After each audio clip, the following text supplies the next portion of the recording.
네, 통일신라의 발전과 문화 같이 보겠습니다. 보시면 지난 시간에 신라와 당의 전쟁, 나당 전쟁까지 했었죠. 나당 전쟁, 여기 신라의 라 그리고 당의 당 해서 우리가 나당 전쟁이라 했었죠. 나당 전쟁이 몇 년에 끝났죠? 매소성 전투, 기벌포 전투를 끝으로 676년에 이제 끝나고 우리가 소위 말하는 삼국이 통일이 됐었죠.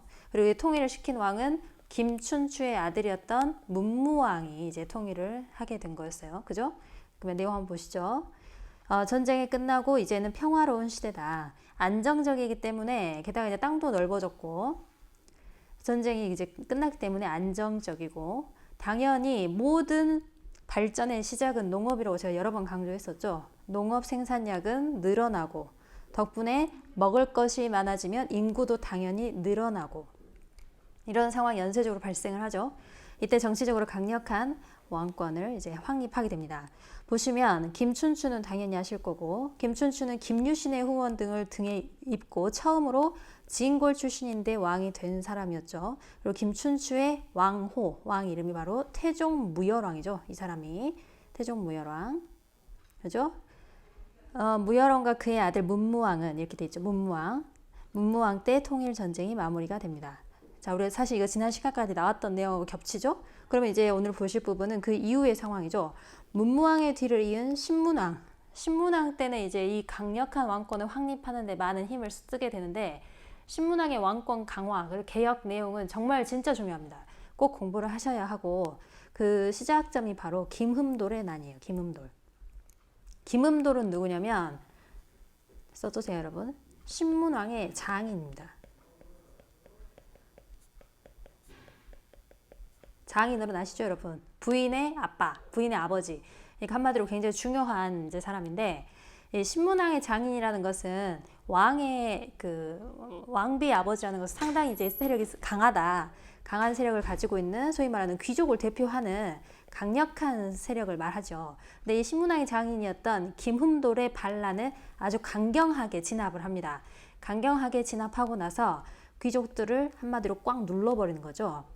사실 통일 이전에는 귀족 세력들의 도움을 받아서 통일까지 가는 과정이 반드시 필요했지만 더 이상은 이제 귀족들이 그닥 그렇게 쓸모가 있지 않았겠죠. 왕 입장에서는 귀족들이 잘난다고 이렇게 나대는 것보다 왕이 더 높아져야 하기 때문에 이제 정리를 하기 시작하는 것이죠. 이 얘기는 조금 이따 다시 할게요. 즉 김흠돌의 반란을 계기로 귀족 세력들을 억누르고 강력한 왕권 확립을 위해서 노력을 하죠. 그러면 이제 이 당시에 김흠돌의 난을 진압할 때 김흠돌만 죽인 게 아니고 그 주변인들, 즉 괜찮은 힘이 좀 있는 그런 귀족들도 이제 같이 숙청이 됩니다. 같이 죽음을 맞이하게 되는데 그럼 이제 사람들 다 죽여놓고 이제 일할 사람이 없겠죠. 그러면 이제 새로운 똑똑하지만 귀족만큼 힘이 강하지도 않으면서 머리는 좋고 왕의 말을 잘 알아듣고 잘 이행할 수 있는 세력, 그런 애들을 적극 키우게 되고 그런 사람은 우리가 여기 써 있네요. 학식을 갖춘 육두품 세력을 의도적으로 정시적으로 이제 키웁니다. 그래서 육두품 세력들을 일부러 키워요. 그래서 신문왕이 이 사람들 육두품 세력들 공부도 잘하고 똑똑하고 이제 진골 귀족이나 이런 사람들만큼 강하지도 않은 얘네들을 키우기 위해서 학교를 만들죠. 그게 바로 뭐냐면 국학입니다. 국학. 여러분 여기서 이제 학교 한번 정리해 보죠. 고구려의 생각나십니까? 고구려의 그 국가교육기관 최고 교육기관 뭐였지? 태학이죠. 태학. 누가 만들었었죠? 그죠? 소수리망. 그죠? 소수리망. 지금 했죠? 신라의 최고 교육기관은 국학. 누가 했습니까? 그죠? 신문왕. 지금 하고 있는 왕 신문왕이죠. 중요한 갈수록 이렇게 학교는 계속 나옵니다. 정리하시면서 가시게요. 한 장 넘겨보겠습니다. 여기 보시면 지도에 주가 나와 있습니다. 주가 몇 개 있죠? 주를 한번 가까이 가서 봐볼까요? 하나, 한번 세볼게요. 하나, 둘, 셋, 넷, 다섯, 여섯, 일곱, 여덟, 아홉. 몇 개죠? 9개죠? 그래서 이걸 우리가 구주라고 합니다. 구주. 그리고 작은 이 주황색 동글뱅이 한번 봐보세요. 끝에가 경으로 끝납니다. 몇 개 있는지 한번 볼까요? 하나, 둘, 셋, 넷, 다섯. 그래서 여기 보면 오소경이라 돼 있죠. 오소경이라는 건 5개의 소경. 소는 작다. 경은 서울경, 즉 수도경을 씁니다. 이 말은 신라의 수도가 여기 경주, 여기 완전 구석에 있잖아요. 통일이 됐다고 해서 수도를 바꾸지 않았습니다. 계속해서 이 구석이 있었기 때문에 이 넓어진 땅을 효율적으로 통치하려면 수도의 역할을 보완해 줄 만한 장소가 필요하다는 거죠. 그래서 작은 수도 그렇게 5개를 이제 설정을 해 놓는 거죠. 그래서 우리가 입에 붙어야 돼요. 구주, 오소경. 신라의 통치 체제 정비, 신라의 지방 행정 구역은 구주, 오소경. 이거 정확히 기억하셔야 되고 입에서 이제 계속 나와야 됩니다. 정확히 나와야 돼요. 그럼 이제 본문으로 한번 가볼게요. 자, 신라는 통일된 땅을 이제 잘 다스리고 싶었겠죠. 그래서 여러 가지 통치 제도를 정비했다. 그 얘기를 하고 있네요. 여기에서 한 가지 확인해보고 넘어갈겠습니다. 한번 위에 적어볼게요, 여러분. 이전에 배운 거예요. 기억하시나요, 혹시? 화백회의 기억나요? 화백회의? 만장일치. 화백회의 기억하시죠? 이 화백회의에서 제일 높은 사람을 뭐라 하느냐, 최고로 이제 그 화백회의의 회장, 의장 이런 역할을 하는 사람을 뭐라고 하냐, 상대등이라 합니다. 상대등. 상대등은 언제 나왔죠? 상대등은 이미 나온 적이 있습니다. 우리가 왕권을 강화시켜 가는 과정에 있는 신라의 중요한 왕으로 하나 배웠거든요. 교과서 몇 쪽에 있냐면 앞으로 한번 가보세요. 지금 같이 찾아보세요. 교과서 57페이지. 57쪽에 가서 보시면 역사탐구에 누가 있죠? 누가 있어요? 그죠? 법흥왕이 있죠? 법흥왕이 만들었던 자리가 바로 상대등입니다. 근데 여기에도 보시면 법흥왕이 이찬철부라는 사람을 상대등에 임명해서 국사를 총괄하게 한다 라고 되어 있거든요. 이 당시에는 사실 법흥왕 나왔던 시절에는 통일 전이죠. 통일 이전이죠. 즉 신라라는 나라가 성장하고 왕의 권한을 강화해 나가고 나아가서 통일까지 가는 과정, 그 과정이었기 때문에 당연히 귀족들의 힘이 모여서 왕을 도와주어야 합니다. 그래서 이제 한마디로 쉽게 말하면 이 당시에는 귀족의 힘이 필요합니다. 필요해요. 제가 같이 잘 지내고 필요합니다. 써먹어야 하죠. 하지만 지금 이제는 상황이 바뀌었죠. 이제 뭐가 됐다? 그죠? 통일이 됐습니다. 통일이 된 이후에는 이제 하나가 된 나라 안에서는 더 이상 왕만큼 힘이 센 애들이 있으면 절대 안 되겠죠. 그래서 이제 상대등 애들은 점점 힘이 약화되는 것이죠. 이제 와서는. 자, 이제 봐볼게요. 그러면 이제는 이 역할을 대신 해주고 대신 왕의 일을 알아서 잘 해줄 만한 기구, 기관이 필요하죠. 그렇게 해서 나온 게 바로 뭐냐면 집사부입니다. 집사부. 여기 책에 나와 있어요. 보시면 중앙 정치는 왕명을 받들어 행정을 총괄하는 집사부를 중심으로 운영됐다. 집사부란 단어가 아주 중요하죠. 집사부. 그리고 이 집사부에서 제일 높은 사람은 우리가 시중이라고 합니다. 시중. 자, 이 말은 뭐냐? 계속해서 봐볼게요. 집사부의 역할, 즉 시중 역할이 커짐에 따라 기존의 힘을 가지고 있던 화백회의는 그 기능이 당연히 축소됩니다. 더불어서 화백회의에서 제일 중요한 사람이었던 상대등의 권한도 함께 약해진다. 그 말이죠. 이제는 더 이상 상대등, 귀족, 이 사람들의 힘을 키워줄 필요가 없기 때문이죠. 이거 중요합니다. 근데 여러분 책을 이제 공부를 하시다가 보면 어떤 책은 시중이라고 되어 있고요. 어떤 책은 중시라고 되어 있기도 하고 두 개를 같이 쓰기도 합니다. 왜 그러냐면 신라의 왕에 따라서는 시중이라 썼던 왕도 있었고 중시라고 썼던 왕도 실제 있었기 때문에 두 가지를 혼용해서 쓸 수도 있습니다. 근데 여러분 교과서는 지금 시중이라고 해놨죠. 그죠? 자, 잘 기억하세요. 통일 이전, 즉 법흥왕 막 이런 사람들 나왔을 때에는 상대등이 왕과의 협조가 반드시 필요했다. 근데 이제는 땅이 넓어지고 통일이 완수된 이후에는 상대등, 즉 귀족 세력들이 더 이상 그만큼 필요치 않다. 그래서 얘네들 세력은 약해지고 왕이 시키는 일 하는 소위 말하는 기관화 되어 있는 집사부, 그 중에서도 장관인 시중의 역할이 당연히 커진다. 이거 아주 중요하니까 중요하고 어렵죠. 근데 꼭 정리하셔야 됩니다. 정리하시고, 자, 이제 방금 한 내용이에요. 각 지역, 지방 통치는 전체를 9개의 주로 나누었다. 그리고 수도 이외의 중요한 지역에는 5개의 소경을 두었다. 우리 이거 뭐라 그랬죠? 구주, 그렇죠. 오소경. 입에 붙어야 됩니다. 통일신라 구주 오소경. 군사제도 역시 중요합니다. 군사제도는 항상 공부할 때 어떤 시대든 중앙의 군사, 중앙군, 지방을 지키는 군사, 지방군으로 나눠서 공부하셔야 하고, 중앙군은 당연히 수도인 서울, 수도를 지키는 곳을 말합니다. 자, 당시 신라의 수도를 지키던 중앙군을 뭐라 하냐? 구서당이랍니다. 구서당. 구서당 어려운 말이 아니라 9개로 나누어진 이제 깃발이라는 뜻이거든요. 밑에 보시면 역사 신문에 깃발 들고 있는 애들 보이세요? 그죠? 이게 다 힌트였어요. 근데 이 구서당의 특징은 뭐냐? 이미 망해버린 나라, 이미 망해버린 고구려, 이미 망해버린 백제, 그리고 우리 이민족으로 알고 있죠. 만주 지역에 있었던 말갈, 이 사람들까지 다 포함해서 구서당으로 다 짬뽕해서 만들어 놨습니다. 그러니까 이 말은 뭐냐? 하나로 다 통합을 해보겠다, 융합을 해보겠다, 이런 뜻이죠. 그리고 하나 더 있죠. 이렇게 군사대를 잘 정비해서 군사력을 강화시키겠다, 이런 뜻도 있겠죠. 그죠? 그럼 다시 위로 올라갈게요. 자, 이 말 뭐라고 되는지 보세요. 중앙군인 구서당은 고구려, 백제, 말갈인까지 포함해서 민족의 융합을 꾀하였다. 그죠?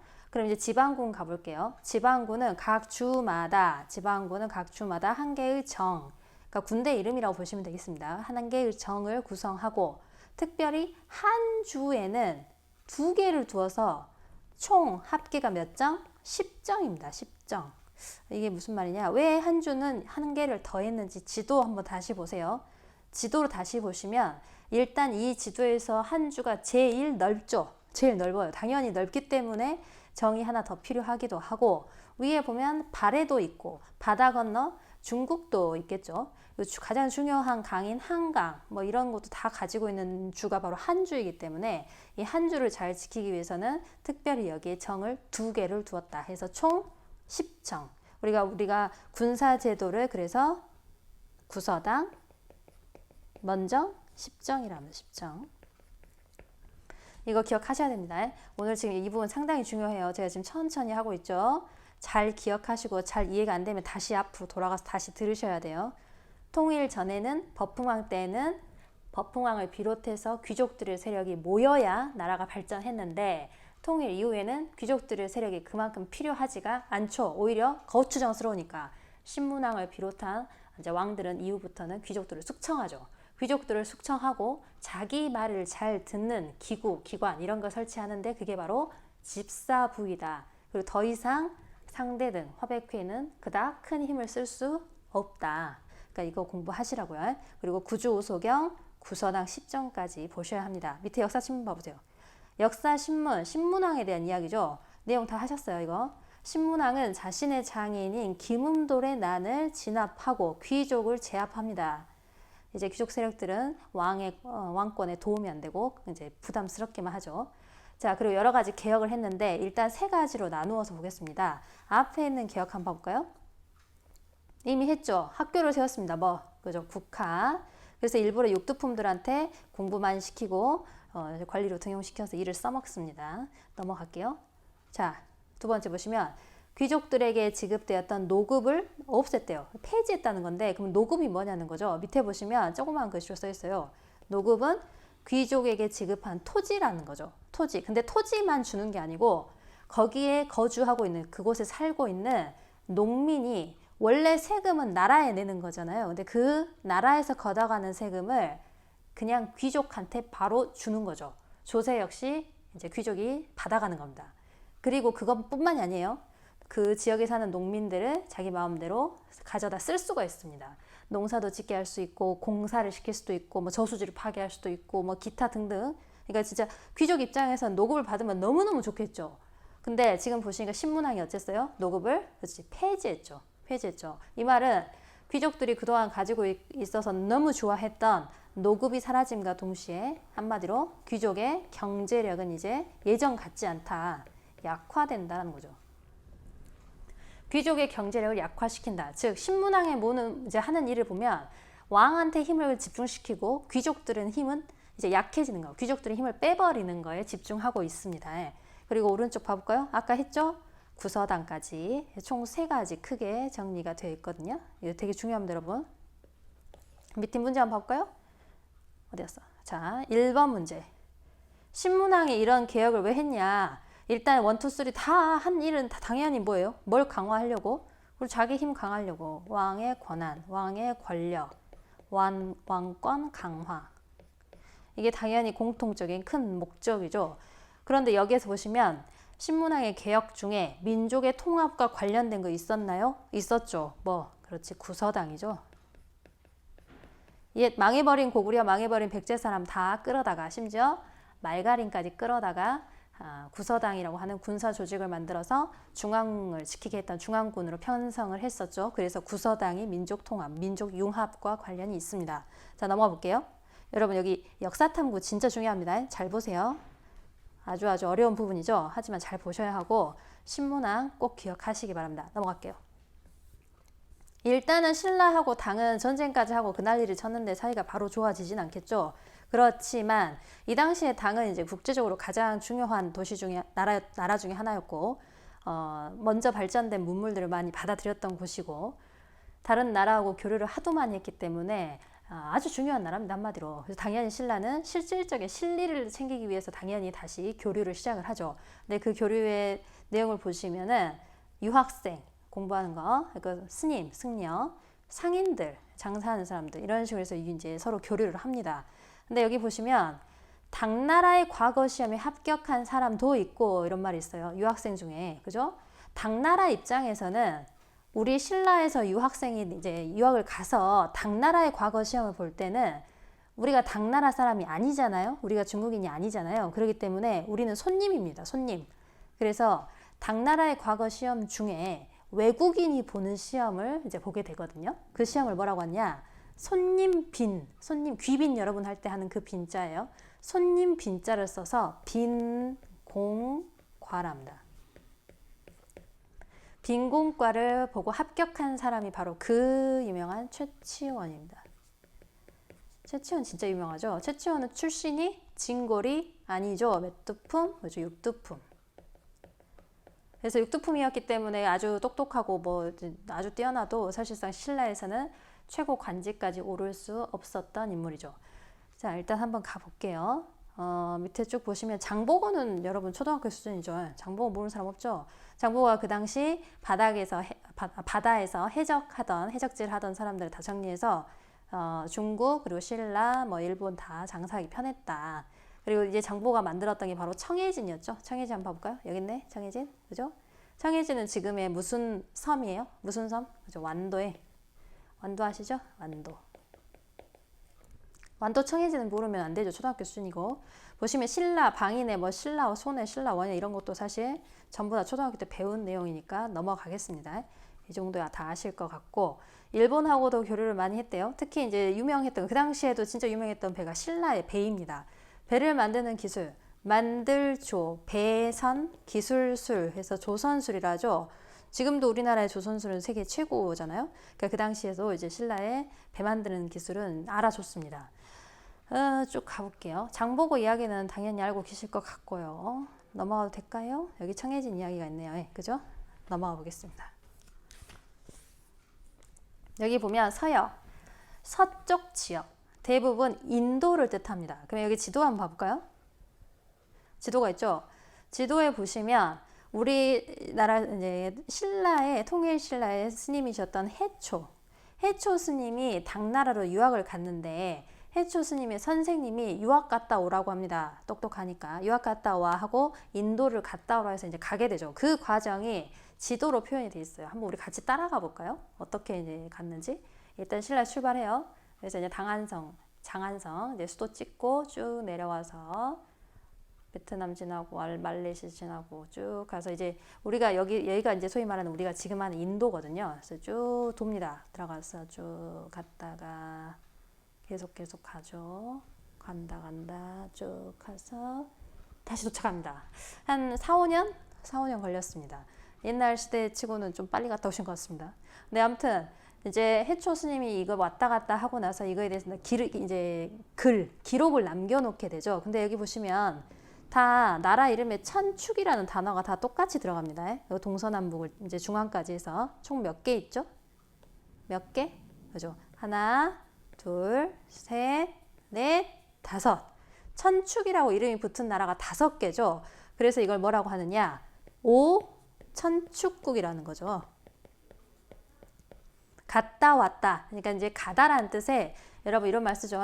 왔다 갔다 합니다 할 때 왕래라는 단어 쓰잖아요. 갈, 왕, 올래 이런 말 쓰잖아요. 그래서 여기다 왕자를 씁니다. 5개의 천축국을 갔다 와서 글을 쓴 거죠. 책을 쓴 거죠. 그래서 왕오 천축국 전이라는 책을 쓰시게 되죠. 이 밑에 있죠?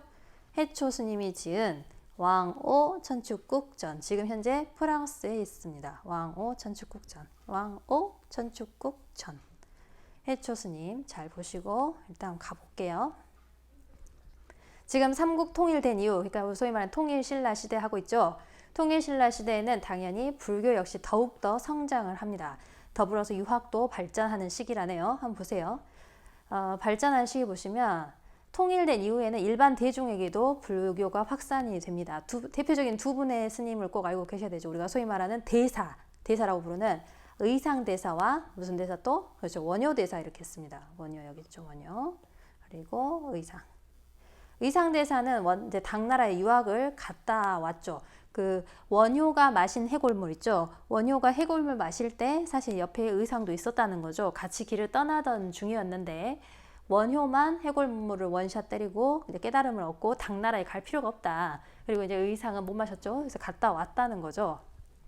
의상대사의 경우에는 가서 이제 새로운 사상도 배우고 절도 짓고 워낙에 이제 이 의상대사 출신 진골이기 때문에 경제력이 이제 좋습니다. 그리고 이제 원효의 경우에는 사실 원효는 진골이 아니고 육두품입니다. 육두품인데 이분의 가장 큰 업적은 바로 불교의 대중화라는 거죠. 대중화. 우리 같이 아무것도 아닌 보통의 평범한 사람들도 불교를 접할 수 있게 노력을 했다. 어떻게 했느냐 봤더니 한자어로 돼서 너무 어려운 이 불교 경전인과 교리 이런 거 굳이 몰라도 된다. 우리는 이것만 열심히 외우면 된다. 뭐죠? 나무아미탑을 열심히 외워라. 그래서 이것만 열심히 외우면 된다. 그래서 백성들에게 가깝게 다가갈 수 있었죠. 자, 내용 한번 볼까요? 현장의 가르침을 받고 왔다는 원칙이라는 스님도 유명합니다. 그리고 우리가 방금 열심히 봤던 해초 스님의 책 제목이 뭐였죠? 왕오, 그렇지, 천축국 전. 좋습니다.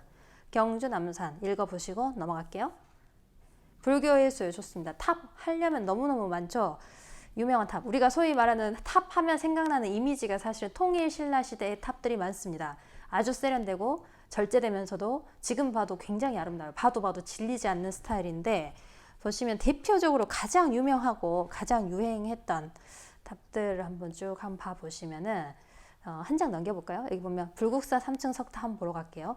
92페이지 한번 펴보실래요? 92 여기죠? 92쪽 92쪽에 보시면 부처님의 세상, 즉 부처님의 나라 불국사가 나옵니다. 경주에 가면 있잖아요, 지금도. 근데 여기 보면 절 앞에 여기 왼쪽 그리고 여기 오른쪽 탑 2개가 너무 유명하죠. 일단은 이 불국사가 전체가 불국사는 이제 유네스코 세계 유산입니다. 유네스코 유산이고 여기에 보면 여기 왼쪽에 있는 탑 이게 바로 불국사 3층 석탑, 세 글자로 우리가 흔히 부르는 말 석가탑이라고 하죠. 석가탑이라고 하는 불국사 3층 석탑이 있습니다. 그리고 그 반대편에는 요거 무슨 탑? 그죠? 다보탑이 있죠. 자세히 보면 여기가 좀 이렇게 잘 안 나왔는데 여기가 돌로 만든 사자상이 있어요. 근데 원래는 동서남북에 다 하나씩 있었습니다. 근데 이걸 이제 일제강점기 때 일본 애들이 가져갔어요. 한 개만 남겨놓은 이유는 얘는 못생겼습니다. 코가 깨져서 가치가 없다 생각했는지 가지고 가지 않았어요. 다시 이제 앞으로 오겠습니다. 다시 앞으로 와보세요. 네. 배 보시면 통일 이후에 불교 예술들이 이제 우리가 흔히 아는 아름다운 탑들이 많이 나온다. 그리고 꼭 보셔야 될 게 이거죠. 방금 했던 불국사 그리고 석굴암. 불국사 석굴암은 김대성이 창건했다고 전해지죠. 그리고 이 불국사 자체가 부처님의 이상적인 세상을 표현한다. 석굴암은 아주 정성을 많이 들인 최고의 걸작이죠. 인공 석굴입니다. 그리고 지금 여러분 이거 보시면 쭉 보시면 이 부처님 이 본존불상 석굴암이에요. 이게 석굴암 내부에 있는 이 석굴암 본존불상 우리가 사실은 인도 공부할 때 배웠어요. 기억하시나요? 인도할 때 지난 시험범이었죠. 인도할 때 무슨 미술 하나 나왔었는데 무슨 미술이죠? 그죠? 간다라 미술이 간다라 미술 못 들어봤다 하면 안 되겠죠? 간다라 미술 무슨 왕조였어요? 몇 왕조요? 쿠시안 왕조. 간다라 미술 쿠시안 왕조에서 나왔던 그 간다라 미술이 중국을 지나서 우리나라까지 영향을 미쳤다라고 하면서 석굴암 본尊불상이 교과서에 떡하니 나와 있었습니다. 기억하시죠? 그 얘기가 지금 여기 같이 나오네요. 넘어가 볼게요. 나머지는 너무나 유명하죠. 다들 국립중앙박물관에 가면 있고요. 여기 성덕대왕 신종이라고 하는 소위 말하는 에밀레종으로 굉장히 유명한 이 종은 지금 현재 그 국립경주박물관 마당에 있습니다. 실제로 종을 치지는 않고 종을 그냥 이제 잘 세워놨어요. 잘 걸어놨습니다. 그리고 종 소리는 녹음한 거를 틀어줍니다. 실제로 종을 치지는 않아요. 안전 때문에. 그리고 이거는 아기가 들어가 있다, 아이를 넣었다, 뭐 이런 이야기가 있잖아요. 근데 진짜로 넣었냐? 정답은 진짜로 넣지 않았다입니다. 어차피 우리 같은 이 사람은 종의 입장에서는요, 사람을 넣는 거, 우리 같은 것들은 사실은 중요하지 않고 사실은 불순물입니다. 그래서 들어가면은 소리를 낼 수 없게 만들어 버리거든요. 그래서 사람을 실제로 넣은 건 아닙니다. 근데 그런 얘기가 왜 나왔냐? 이 종 만들려면 엄청 힘들었겠죠. 경제적으로도 그렇고 몸도 힘들고 사람들이 진짜 고생했을 거예요. 그래서 아마도 그 고생스러운 마음이 그렇게 이야기로 표현이 된 걸로 우리가 생각합니다. 넘어가 볼게요. 여기 이제 정리하는 거예요. 보세요. 유학 이야기 나오네요. 조금 나왔지만 사실 진짜 중요한 부분이에요. 자, 정치 이념은 당연히 유교, 유학을 씁니다. 그리고 배웠죠. 신문학, 학교 국가교육기관, 그렇죠. 국학.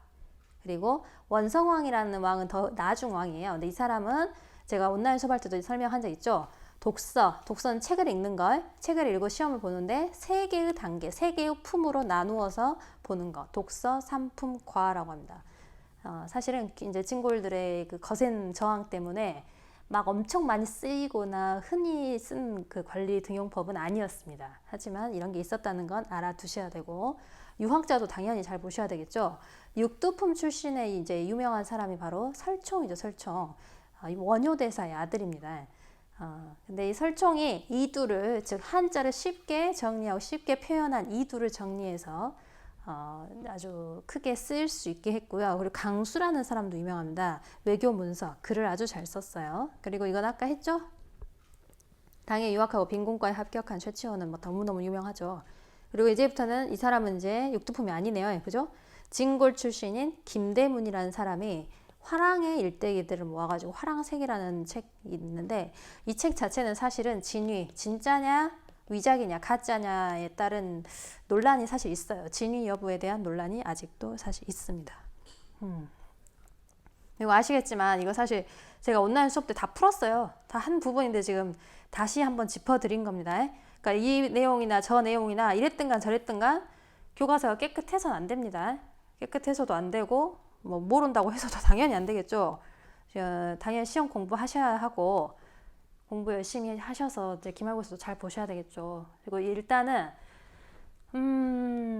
학교에 오는 날짜가 이렇게 많지 않아요. 학교에 오는 날에 반드시 수행평가부터 할 거기 때문에 여러분한테 이제 수업 내용을 다시 짚어주는 시간은 없을 것입니다. 그래서 지금 올려드리는 온라인 강의는 반드시 제대로 숙지하셔야 되고, 과거에 이전에 3, 4월 그때 온라인 안 들은 친구들도 반드시 들으세요. 들으셔야 시험을 보실 수 있습니다. 고생하셨어요, 여러분. 힘내십시오. 감사합니다.